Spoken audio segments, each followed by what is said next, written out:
텍스토머 정품을 꼭 확인하세요. 우리 집 방충망 바꿨어요. 미세벌레 덤벼봐 먼지 모두 덤벼봐 촘촘해서 촘촘만 방충망은 촘촘만 예쁘고 통풍까지 좋아요. 방충망은 촘촘만 주식회사 텍스토머. 텍스토머의 이동식 촘촘망 더블랙이 새로 나왔대요. 미세벌레 덤벼봐 먼지 모두 덤벼봐 촘촘해서 촘촘만 이동식 촘촘망 더 블랙.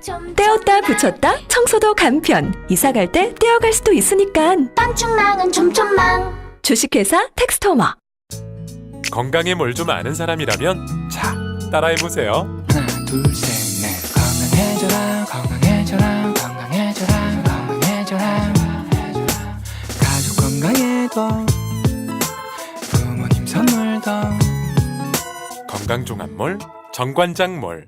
김진애 박사님, 여자의 독서 책 읽었어요. 어떠셨어요? 한마디로 여자의 피를 끓게 하는 책? 읽으면서 뭔가 울컥하더라고요. 저도 그런 심정으로 책을 썼습니다. 저는 여자들이 좀 지레 겁을 먹지 않고 살았으면 좋겠어요. 완벽하게 홀로 서기를 바랍니다. 더 멋지게 실수하고 더 근사하게 자라면 좋겠어요. 책을 읽으면 그게 되죠? 여자의 자존감을 깨우는 책 읽기. 여자의 독서. 다산북스.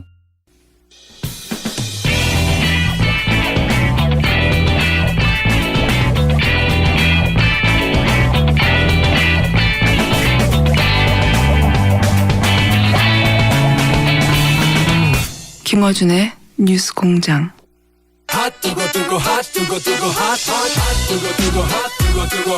쉬지 않고 뛰는 내 심장이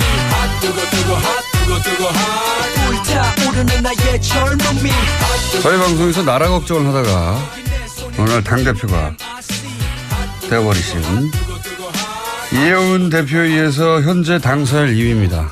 네, 당사일 2위. 뉴스공장의 고정 멤버가 되었습니다. 지난번 테스트를 거쳐서 경쟁자가 있었는데 다른 요인으로 탈락을 하셨고 핫해. 네, 코드 제목이 핫해입니다. 핫해. 네, 핫해. 너무 핫해입니다 요즘. 핫해. 너무 핫하다는 거죠. 핫해. 예. 바른정당의 하태경 최고위원 나오셨습니다. 안녕하십니까? 예, 반갑습니다. 하태경입니다.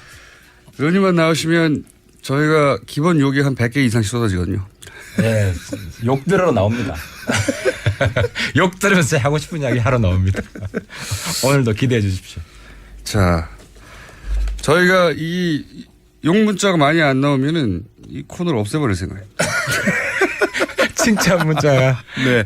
칭찬이 나오기 시작하면 이 코너를 없앨 때가 됐구나. 이렇게 생각하고. 알겠습니다. 없애버릴. 칭찬받는 그날까지.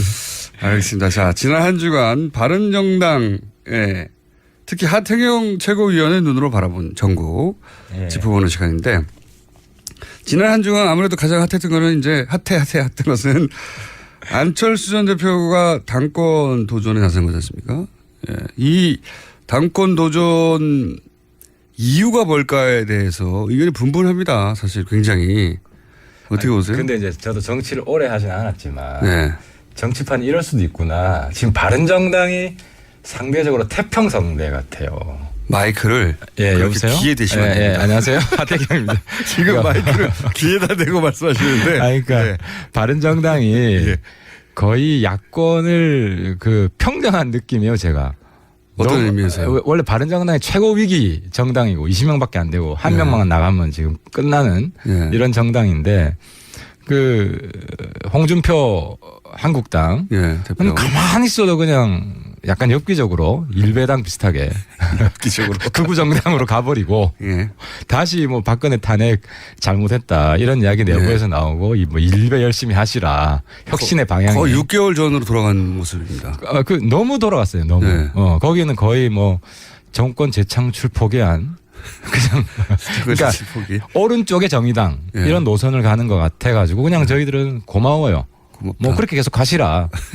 근데 좀 잘 됐으면 좋겠다. 그러니까 우리로 보면 어떻게 보면 우당이에요, 국민의당이. 그러니까 국민의당이. 친구 우자, 버주자 우당인데. 그게 연대 가능성이 있다는 얘기가. 지금은 우려스러운 걱정 우자 우당이 돼가지고 지금 상당히 지금 국당이 뭐 연대를 말하기 전에 소멸할 수도 있지 않을까. 그 당대표 출마한 이유가 소멸할까봐서 나왔다고 하는데 오히려 당대표 출마가 소멸의 길로 가는 길이 아니냐 이렇게 보신다는 거예요? 그 안철수 대표 입장에서는 피해의식이 큰 것 같아요. 그러니까 자기가 안 나오면 네. 이게 민주당 투항파한테 그 팩트는 모르겠어요. 네. 예를 들어 천정배, 정동영 두 분이 이제 대표적으로 나오셨는데 그 두 분 중에 누군가가 되더라도 네. 민주당으로 흡수 통합될 것이다. 나중에 지방선거 예. 전후로 해서. 그렇죠. 네. 이런 우려가 상당히 강한 것 같아요. 근데 여기에 맞설 만한 사람이 없다. 아무도 없다. 그러니까 이제 본인도 알아요. 독배를 마신다. 네. 하지만 뭐 청명해 주거나 한식해 주거나 내가 안 나와도 죽는 건데. 그러니까 이제 안철수 대표 심리를 제가 읽어본 거예요. 네. 그렇게 안철수 대표가 제가 인간적으로 나쁜 사람이라고 생각은 안 해요. 네. 단 정치적으로 순진하다. 순진하다. 정치적으로 좀. 그건 정치 초년병한테나 할 얘기지. 이제 대선을 2번이나 지났는데 순진하다고 말하는 게 맞나요, 표현이? 아직은 조금 그런 것 같아요. 제 말은 그걸 순진하다고 말할 수 있고 어리숙하다고 말할 수도 있고 모자라고 말할 수도 있고 똑같은 현상을 두고 정치 신인이면 순진하다고 할 수 있는데 이제는 그렇게 말하기에는 대선 후보를 공당에서 쪘는데요. 이게 좀 안철수 대표가 좀 애매한데요. 네. 그러니까 이제 정동영, 천정배 두 분 보면 약간 올드 보이고 네. 노회할 것 같고 이 뭐 좋은 측면과 나쁜 측면이 뭐 다 존재하잖아요. 근데 안철수 대표는 올드해 보이진 않아요. 아직까지 느낌이. 근데 단 좀 정치적으로 좀 막 가는 경향이 있는 거 아니냐. 막 가는 경향이. 그러니까 이게 그 일종의 좀 경선이 아니라 제가 볼 땐 내전이거든요. 예. 그 골육 상쟁. 그 6.25랑 똑같아요. 결국 분단으로 갔듯이 이 분당으로 갈 수순으로 보인다. 어쩌면 분당을 하려고 하는 거 아닐까요? 이 기회에 물론 이것도 뭐 순전히 추정이고 그렇긴 한데 이 기회에 호남계들과 결별하려고 일부러 그러는 거냐라고 할 정도로 격렬하잖아요 지금. 그런 것 같아요. 그러니까 결별 수순을 밟고 있는 거고. 근데 결별의 방식이 거기 비례의원이 많잖아요. 네. 비례의원을 누가 획득하느냐. 그러니까 13분이나 되기 때문에 네. 이 당 예를 들어 이제 바른정당하고 비슷하죠. 바른정당에 사실상 유승민 후보가 되면서 네. 유승민 주도의 당이 되니까 사실상 김무성 대표랑 함께하던 13분이 홍준표 밑으로 갔잖아요. 예. 이제 그거랑 비슷하게 만약에 안철수 당대표가 되면 여기 같이 못하겠다고 하는 분들이 떠날 가능성도 있고 아니면 뭐 그 반대 가능성. 반대 가능성이라는 반한 계통의 누군가가 당대표가 되면 안철수 계통에 있는 사람들이 뭐 다시 뭐 소위 요즘 뭐 극중주의 네. 뭐 이런 깃발을 들고 국정주의 저기 좌파랑 같이 못하겠다. 네. 뭐 그럴 가능성도 있어 보이는 거죠. 그러니까 당을 추스린다고 하는 것의 의미가 본인이 당을 확실히 장악하고 그리고 호남계가 장악해서 혹시 자신의 입지가 줄어들까 봐 출마해서 그쪽 완전히 제압하거나 혹은 뭐 분당하더라도 할 수 없다. 이 정도 결심으로 나왔을 것이다. 그렇다고 봅니다. 저 완전히 이번 판에 어쨌든 민주당으로 흡수되는 건 맞겠다. 이런 나름대로의 왜냐하면은 자기가 만든 당이잖아요. 네. 그러니까 예를 들어 자기가 만든 회사가 있었잖아요. 그 회사에서 자기 지분이 다 그러니까 회사는 주식 지분이라도 있는데 이건 그런 것도 없잖아요. 네.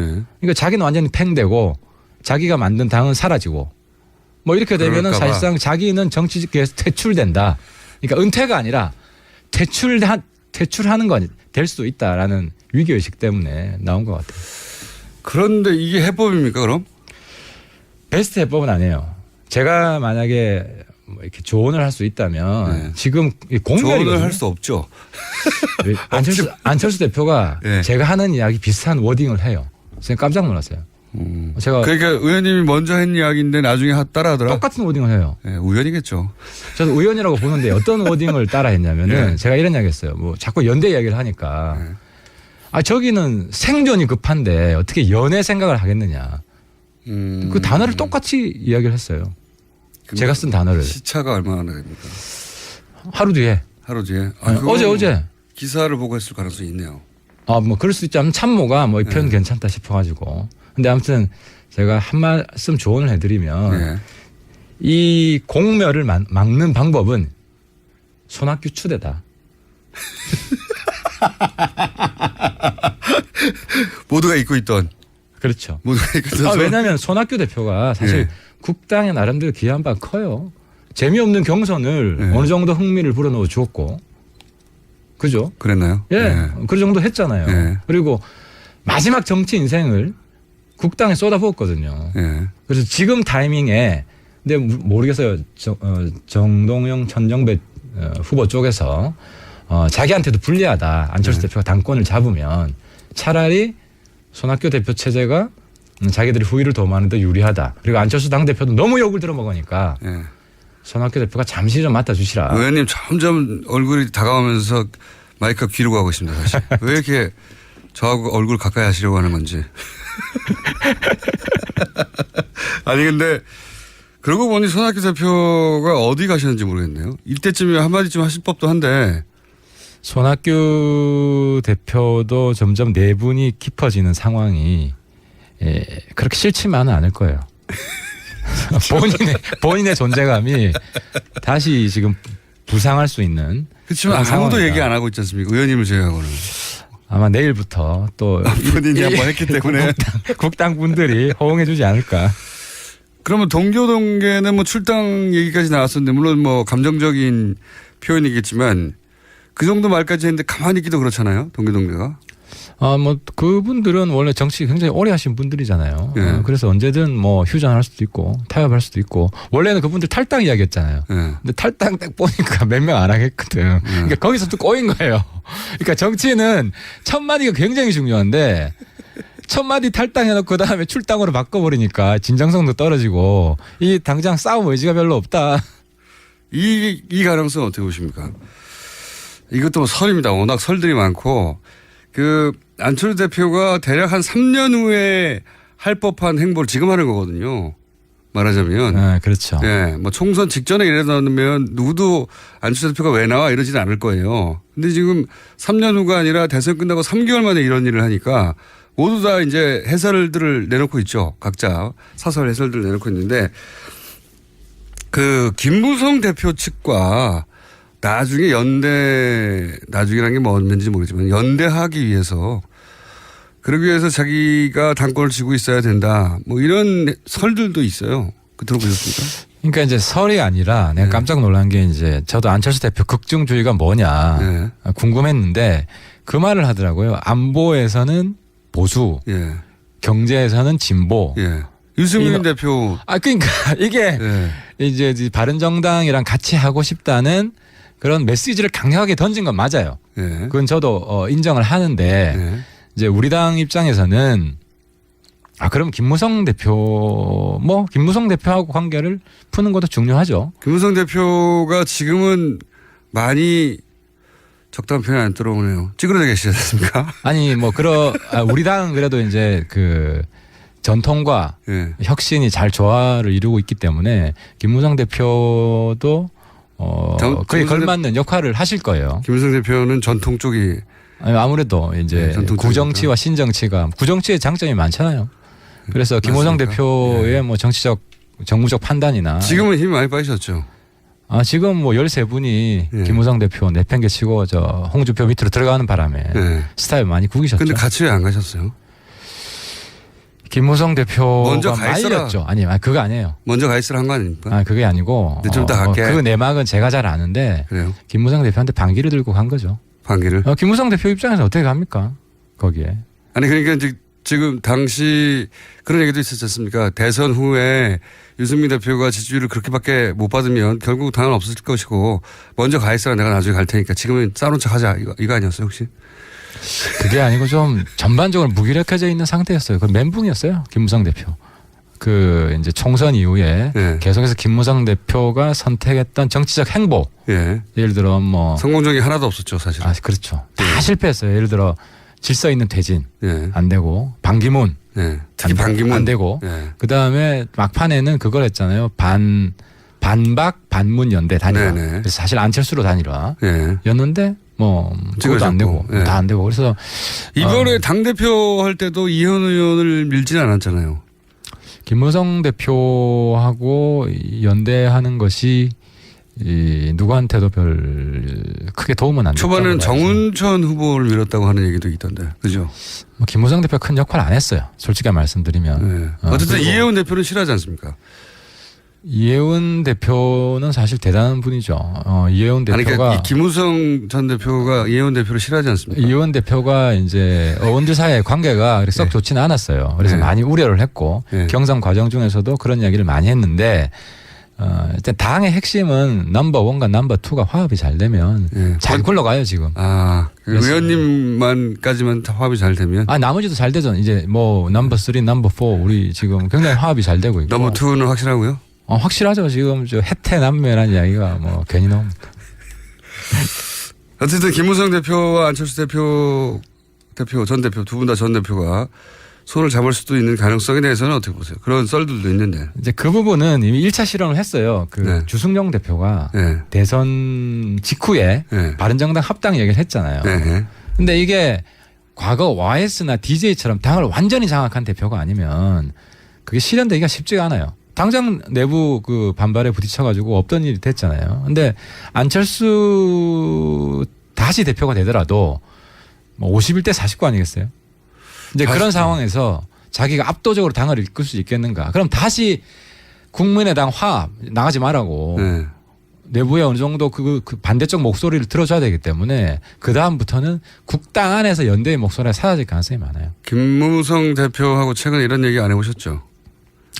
김무성 대표님하고 뭐 안 해봐도 대충 뭐 김무성 대표님 생각이 저랑 뭐 비슷할 거예요. 지금 뭐 연대 이야기 해봐야 아무리 짜게도 쓸데없는 현 상황에서는. 그럼 왜 나왔을까요? 결국은 본인 안철수 좀 전에 이야기했잖아요. 국민의당 사멸이 아니라 본인이 사멸할까봐. 그렇죠. 지금 국당이 민주당으로 통합되면 본인 퇴출해요. 정계 강제 퇴출해요. 가장 불명예스러운 방식으로 정계에서 퇴출되는 방식을 막기 위해서 차라리 내가 능력이 안 돼서 이번에 뭐 당대표가 안 되면 본인 지금 굉장히 큰 정치적 승부수를 조기에 던진 거예요. 그거는 퇴출 아닙니까? 그건 더 큰 퇴출인 것 같은데요. 안 되면은 내가 능력이 안 돼서. 근데 이건 뭐 꽥 소리 질러 보기도 전에 강제 퇴출 당할 수 있는 상황. 이런 상황이 굉장히 두려웠던 것 같아요. 꼭 소리를 지르기 위해서 나왔다. 또 다른 가능성은 전혀 없습니까? 뭐 저는 그런 가능성도 몇 가지 있긴 하는 것 같은데 오늘 할 얘기는 아닌 것 같고. 어쨌든 이게 국민의당에는 커다란 위기인데 바른정당에는 어떻습니까? 이 사안을 바른정당 의원들 어떻게 바라보고 있어요?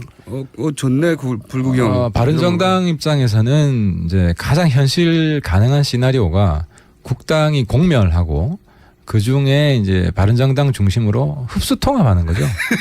의원들이 개별 입당하고. 왜냐하면 국당도요. 네. 큰 대주주가 없어요. 그런 셈이죠 지금. 예. 네. 안철수 후보 시절만큼의 지분을 발휘할 수가 없죠 절대. 안철수. 그렇죠. 안철수 걔도 지금 몇 명 안 되잖아요. 네. 사실 뭐 정동영 개, 천정배 개라고 할 수는 없거든요. 천정배 개는 거의 없다시피 하고요. 그렇습니다. 네. 그래서 상당히 개별화될 가능성이 많고.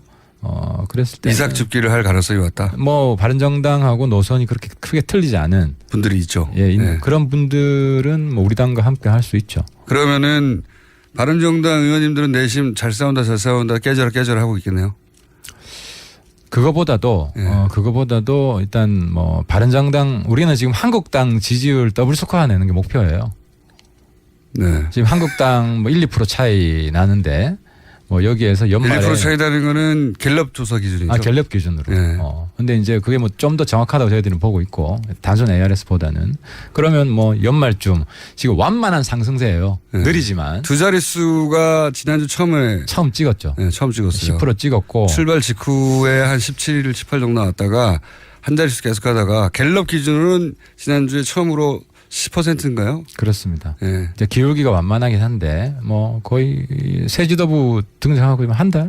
본인도 새 지도부기 때문에. 그렇죠. 한 달 정도 됐는데 두 자리 찍었기 때문에 뭐 한두 달 지나면은 한 15%대 올라가지 않을까. 아무 목표입니다. 아무 근거는 없이. 최근에 어쨌든 국민의당 사태는 즐거운 마음으로 보고 계시군요, 다들. 뭐 당 입장에서는 어쨌든 이 기회에 우리가 죽자.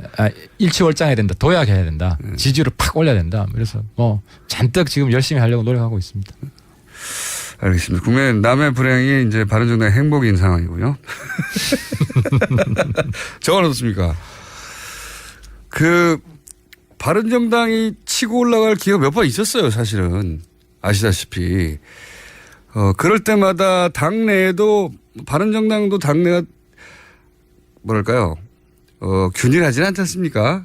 정치적 색깔이나 지향이나 거기 보면 전혀 정반대의 목소리도 사실은 원내대표하고 당대표하고도 예를 들어서 댓글 사건만 가지고도 이혜원 대표는 이건 큰 문제라고 지적을 한다면 원내대표는 이게 이제 정치 공작 아니냐 지금 정치 보복성 정치 음모가 있다 혹은 뭐 의도가 있다 이런 식으로 그 댓글 수사에 대해서 마음에 안 들어하는 거죠. 예. 이건 이제 결국 이명박 대통령까지 가는 거 아니냐라고 하는 친이계들의 우려가 있는 건데 그렇게 의견이 갈려 나오면 그 중에서 듣기 싫은 소리가 기분을 상하게 하니까 당연히 바른정당 역시 안 되겠어. 댓글 사건 같이 명백한 사건에 대해서도 이렇게 그렇게 나오거든요, 반응이. 이게 뭐냐고. 그러니까 이제 바른정당이 이 초기 한 18, 9% 올라갔을 때 가장 지금 가슴 아프게 생각하는 게 18세 투표권 그리고 공수처 문제 우리가 이제 사실 통과시켰다가 뒤집혔죠. 그러니까요. 뒤집히면서 저게 새로운 보수당 맞느냐, 혁신 맞느냐 이래가지고 이제 확 꺼졌죠. 확 꺼졌죠. 거기 플러스 단일화 얘기하니까 결국 똑같구나.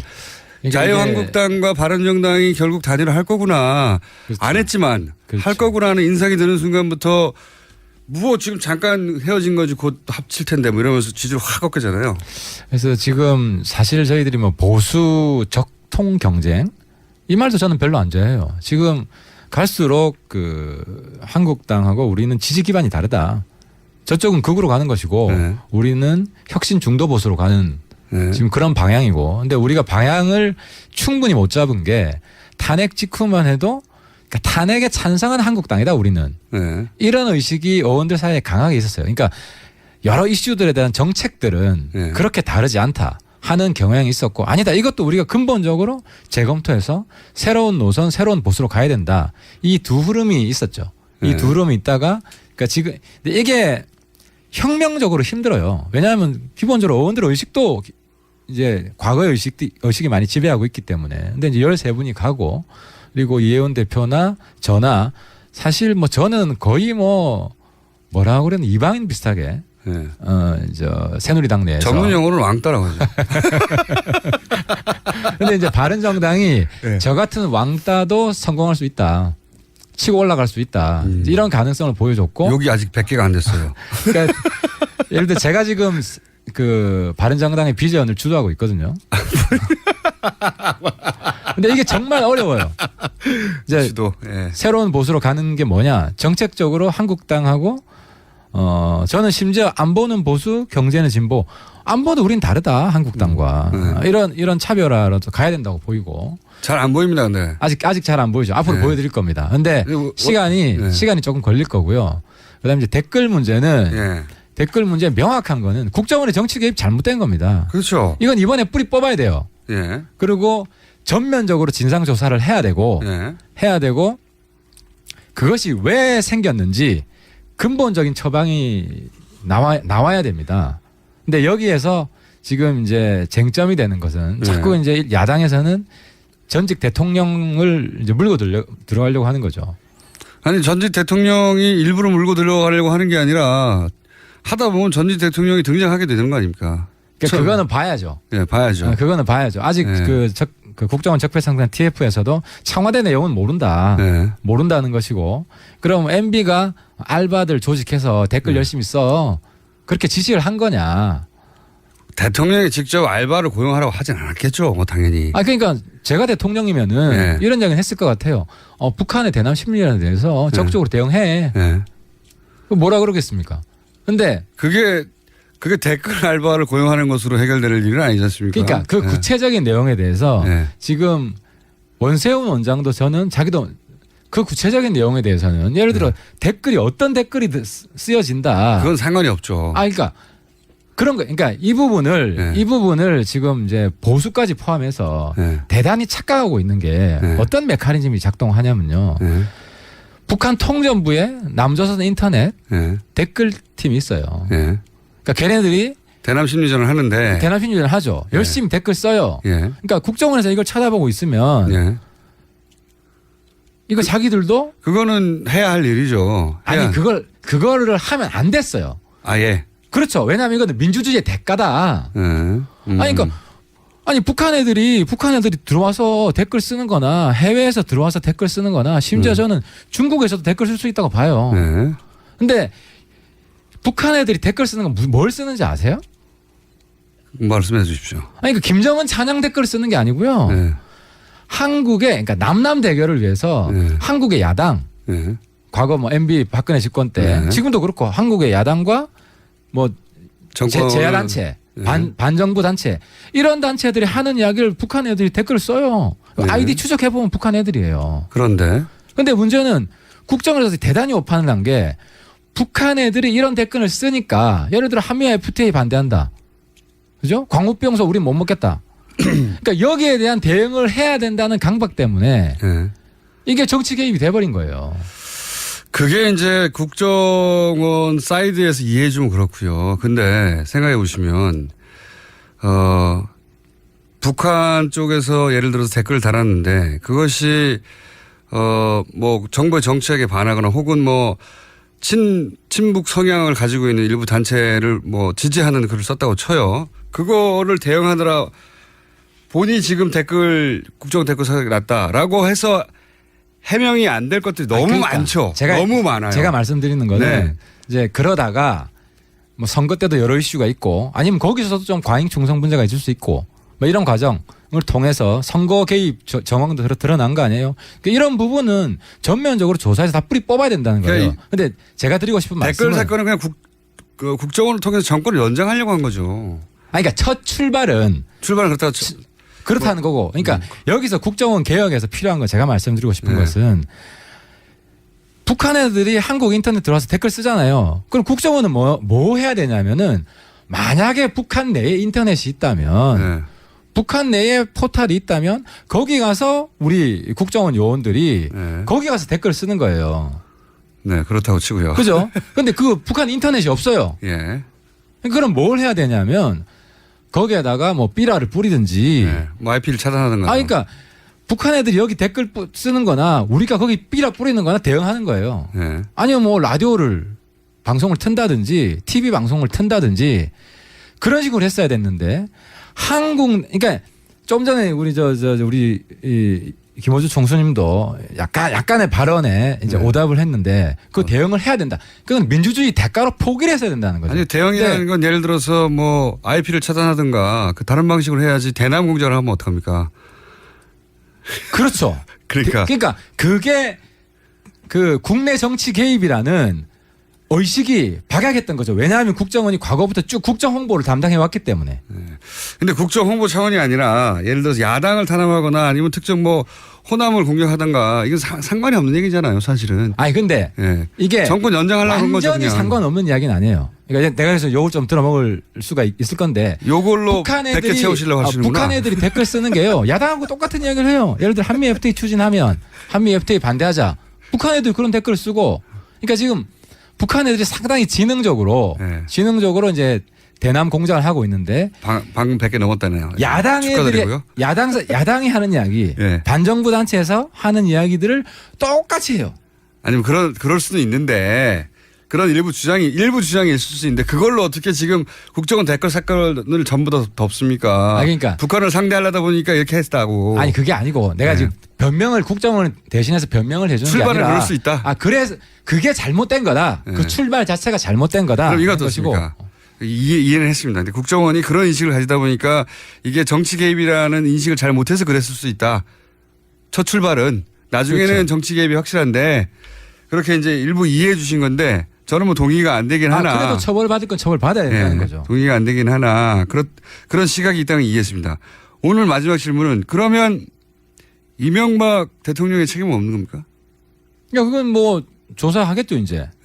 뭐 청와대에서 어떻게 보고가 됐고. 주호영 원내대표가 발끈하는 것도 사실은 이게 이명박 대통령한테 가까워. 그런데 저는 이 부분에 있어서 추미애 대표도 좀 실수를 하는 게 저는 그렇게 생각합니다. 대통령에 대한 우리 국민의 네. 인식인데 노무현 대통령을 안타깝게 우리가 잃었잖아요. 네. 그러니까 왜 그랬냐면은 좌파만의 대표라고 생각한 거예요. 보수에서는. 네. 그러니까 아무리 때려도 우리 국민의 대표가 아니다. 그러니까 똑같은 인식이 MB한테도 있는 거예요. 저 사람은 네. 일부 우파만의 대표지 국민의 대표가 아니었다. 무슨 이야기냐. 대통령에 대한 공격은 전직 대통령에 대한 대통령일지라도 공격은 어떤 구체적인 근거가 있을 때 네. 하는 그런 우리 국가의 대표, 우리 국민의 대표를 지냈던 사람에 대한 적어도 민주정부 이후에는 그 정도 인식을 갖출 필요가 있다. 그러니까 좌파 진영의 대표의 불행한 죽음을 봤다고 해서 거기에 대한 보복 심리가 있는 거예요, 실제로. 네. 그 공격하는 사람들은 추미애 대표가 단적인 거잖아요. 매국노다. 물론 MB가 네. 알바들 조직해서 댓글 공작하세요. 네. 그런 거 했으면 저는 MB도 심판받아야 된다고 생각해요. 하지만 구체적으로 알바를 조직하라고 했을까요? 지금 나온 거는 네. 단순 추측을 가지고 노무현 대통령에 대한 보복 심리가 많이 작용하고 있는 거 아니냐. 야당 측에서는 물론 문재인 정부는 그렇지 않다고 생각합니다. 이명박 대통령하고 연결하려고 하는 것은 복수심 때문이다. 한마디로. 그러니까 욕이 급증하고 있네요. 추미애 대표의 축하드립니다. 발언을 보면 예. 거의 이완용급으로 매국노라는 표현을 쓴 것은 친일파급으로 지금 매도를 했는데 서로 그렇잖아요. 지금 좌파는 우파를 친일파라고 매도하고 있고 우파는 좌파를 여태까지 종북이라고 매도했어요. 제가 욕을 들으면서도 이런 대립은 이런 불행한 정치의 대립은 이제 끝내자. 알겠습니다. 자, 오늘은 욕 할당량 다 채우셨고요. 그래서 맛배기니까 첫 시간이니까 이 정도 하고요. 하지만 이 요사는 앞으로도 몇 번 더 할 것 같죠, 그죠? 댓글 사건이. 댓글은 그리고 적폐청산 TF 한 가지 좀 조언을 드리면 이제는 처음부터 끝까지 완전히 조사해가지고 최종 발표 한 번만 해야 돼요. 중간중간 발표해가지고 괜히 또 뭐 MB 건드리는 거 중심으로 하게 되면은 국민들도 별로 안 좋아해요. 이명박 대통령을 건들더라도 확실한 증거가 나오는 확실한 증거를 가지고 해야죠. 예. 알겠고요. 확실한 증거로 가는 길목에 있는 거 아니겠습니까 지금? 근데 이게 어디로 튈지 몰라요. 이게 이제 MB 정부에서 처음 시작된 거냐, 아니면 그 전 정부에도 있었냐, 뭐 이런 것까지 전면적으로 조사를 다 해야죠. 알겠습니다. 자, 오늘 맛배기고요. 오늘 뭐 충분히 많이 드셨습니다. 저희가 한 300개 드셨네요. 예. 오늘 식사량은 300개였습니다. 지금까지 바른정당의 하태경 최고위원이었습니다. 감사합니다. 고맙습니다. 또 떨어졌어. 너 또 입사 시험 봤어? 아니, 차량용 핸드폰 거치대 말이야. 여러 개 사봤는데 실패의 연속이야. 떨어지고 시야 가리고 운전석에서도 멀고 뭐 좋은 거 없을까? 싼 것만 찾으니까 그렇지. 제대로 된 거 하나 사서 편리하게 쓰는 게 더 낫지. 그런 게 있어? 그럼 있지. 1, 2, 3 할 때 2. 힘 세다 할 때 힘. 2 힘. 투 힘? 2배로 힘이 세다는 건가? 네이버 검색창에 2 힘을 검색해보세요. 오빠, 우리 어디 가는 거야? 정수 가지. 와, 우리 말 타러 가는 거야? 그렇게 좋아? 고민하지 말고 장수로 오세요. 온 가족이 즐기는 승마 체험과 국내 최대 규모의 말역사 체험관 등 장수에는 정말 볼 것, 누릴 것들이 넘쳐난답니다.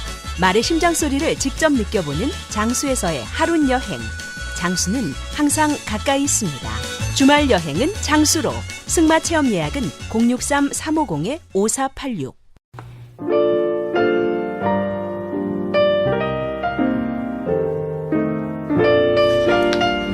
불친절한 에이어스.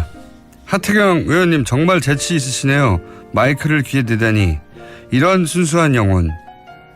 칭찬 문자는 이거 하나였습니다.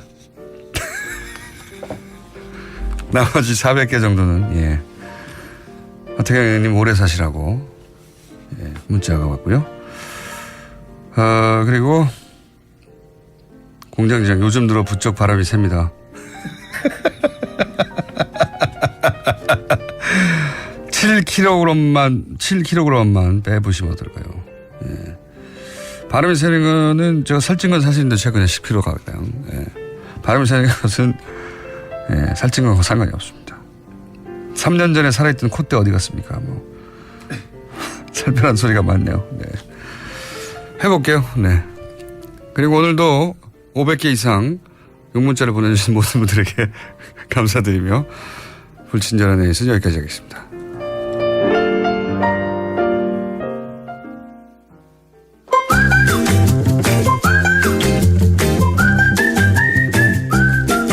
자, 칼플라니 사회경제연구소 지난주 어땠습니까?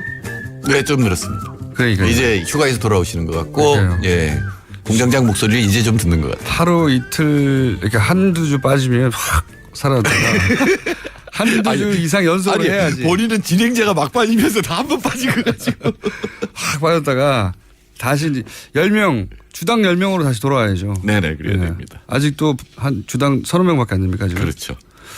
갈 길이 멉니다.